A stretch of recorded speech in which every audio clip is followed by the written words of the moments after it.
From a player's perspective, what was this week like?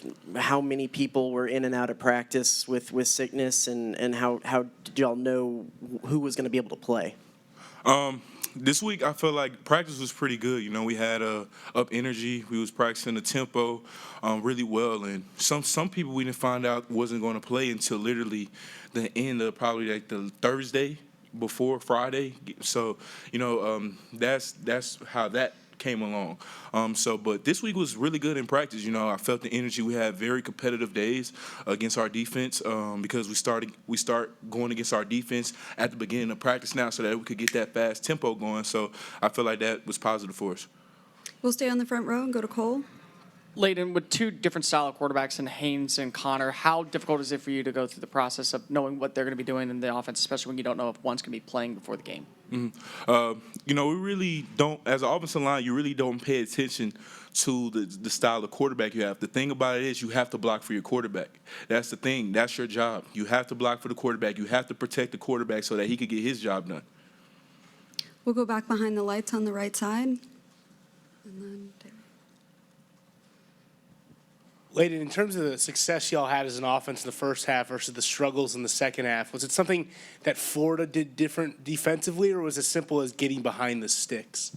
I believe both. You know, I believe they came out the half with something different, and then we was just shooting ourselves in the foot as so-called, you know, making MAs, making mistakes, not bumping off some stuff. In the run game, we had some plays that really could have hit for big yardage, but we just didn't execute the blocks or something happened, you know. we'll stay back behind the lights and go to the left side. Layden, I think I asked you last week about the disappointment. I'm sure it just continues to build, but can you talk about just how you guys are able to keep your chins up even though things aren't going your way right now?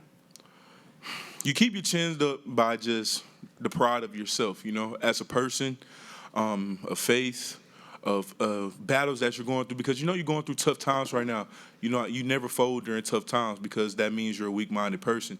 And I feel like this team is not a weak-minded team at all. That's why we keep fighting every single time we face adversity. And I feel like that's the reason why we keep our heads up. You just have to take stuff like this under the chin. Even though it's like a repetitive thing that's happening, you know, we just have to bear down and figure out what's wrong. That's the main thing. To a solution, you got to find, you know, for a problem, you got to find a solution. We'll come back to the front row on the right side to Cole. Layden, Devon only had 5 rushing attempts in the entire second half. Did you notice anything different that they were doing up front? Were they running different stunts? Were they utilizing more so of an interior block? What was mainly the difference of the defensive line?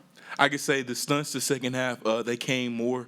You know, they started figuring out what stunts will work against us and how to get us off levels, especially on our offensive line. You know, they just brought more stunts the second half. And then not for anything because we get a team bonding, but for the seniors that are going to go out in this year, how important is it for you guys to close out on the right note, regardless of bowl eligibility or whatnot? Because you don't want to finish bad. You know, you always want to finish strong, no matter what spot you're in. You want to have a strong finish, and hope that leads into greater things for this team and this university.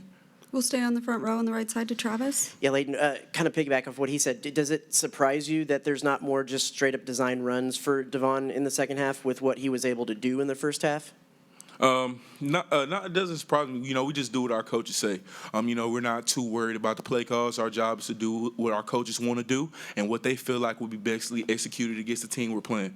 And was Devon one of those guys that was a little bit sick through the week? And how gutty of an effort was it for him to go out and do what he did? I believe so. He was one of the guys that was sick this week. But you know, he's a battler. He's a guy that takes on the responsibility, and he just balled. That's what he does. Is in his DNA, and he's a great asset for this team.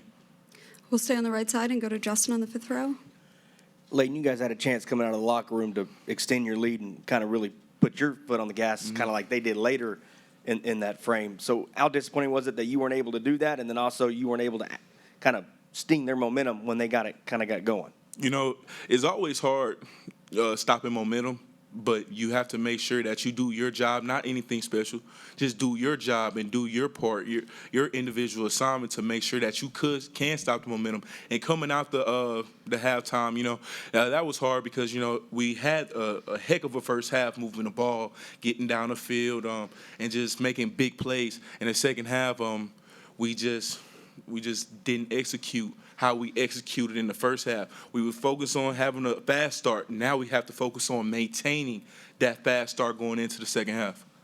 We'll go back behind the lights to Daryl on the left side. Layden, I know you guys have dealt with a lot of injuries this year, but then this week to have the illnesses that you had, did you just kind of go, man, we cannot catch a break? Stuff like that gets rough, because you're just facing a lot of adversity, but you have to pull through that adversity and you have to come through that adversity at the end of the day. We'll go back to the front row on the right to Cole. Layden, it feels like on a 5-game losing streak, it's easy just to lay down your head and call it quits, but you continue to be positive with your message and you continue to have this optimism for this team. Do you think that as a leader and someone who has been a starter for multiple years, it's your duty to make sure that you're keeping this positive momentum for the locker room? Oh, of course, but that's everybody's duty to make sure we keep this locker room positive and keep this team positive. If one's down, we have to pick that person up and we have to let them know, hey, we just got to keep grinding, keep our foot on the pedal, and just keep going. That's the thing about this team that a lot of people probably don't see under wraps. We make sure that we go after each other every day in practice. We make sure we're making each other better. Our job is to make our teammate better, backups, all of that, because just like today, you've seen we had to use our backups most of the time because a lot of our key players was down, but that's still no excuse at the end of the day. We have to make sure that they're ready to take on their job. All right, it looks like that's it. Thank you, Layden. God bless.